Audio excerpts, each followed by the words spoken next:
So I have a question for you. What food do you turn to when you go under stress? Go ahead and comment down below. Is it candy? Chocolate? What about bread? Maybe pasta? How about cake or cookies? Cookies and milk. What about ice cream? Or do you drink alcohol? Or do you just take a pill? Here's the problem. When you consume carbs, it affects your blood sugars.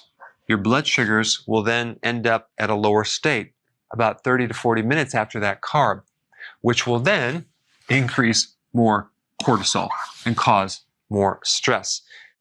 Why was that?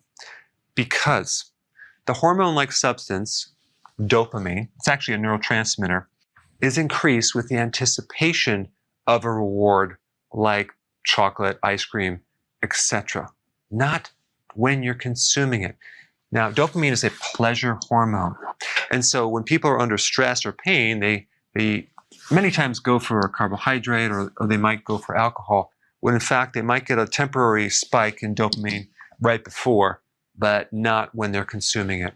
The truth is, as soon as you start doing it, the more stressed you're going to be. Now, of course, if you're going to take a medication or drink alcohol, you're going to actually block the stress for a period of time. But as soon as it wears off, it comes back. So I want to give you very powerful things you can do as a substitute for the carbs.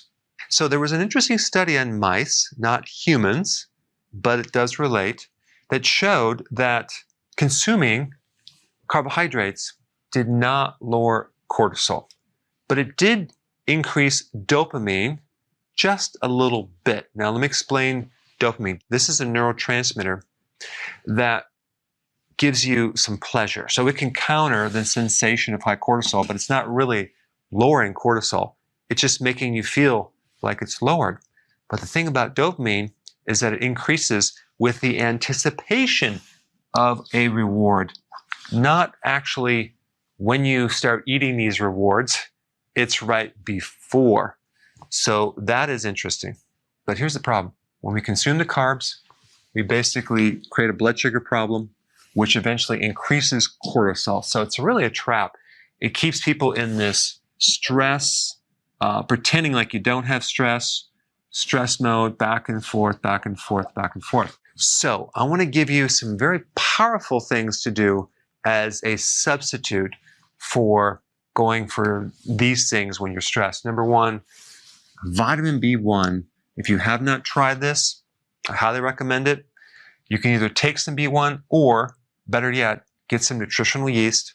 You'll be actually quite surprised how quickly you're going to feel calm and relaxed when you consume nutritional yeast. Make sure it doesn't have synthetic vitamins, so you want it unfortified with synthetics. So B1 is quite amazing. Within minutes, you're going to feel like a sense of relief. Okay. Next one is magnesium. You can do calcium magnesium. You can do magnesium citrate. There's many other different types of magnesium you can do, but magnesium is really good to help you relax and wind down and reduce stress. Lemon balm tea is another favorite one. This will make you feel very calm, and it's really good to take before you go to sleep at night. L-theanine is an amino acid that will also help the mental stress part. You'll feel really calm, very powerful. And number 5, adaptogens. There's many. The one that I like is ashwagandha, but there's other ones as well. So an adaptogen will increase your tolerance of stress. So here you have it, 5 things you can do in substitution for these right here. Thanks for watching.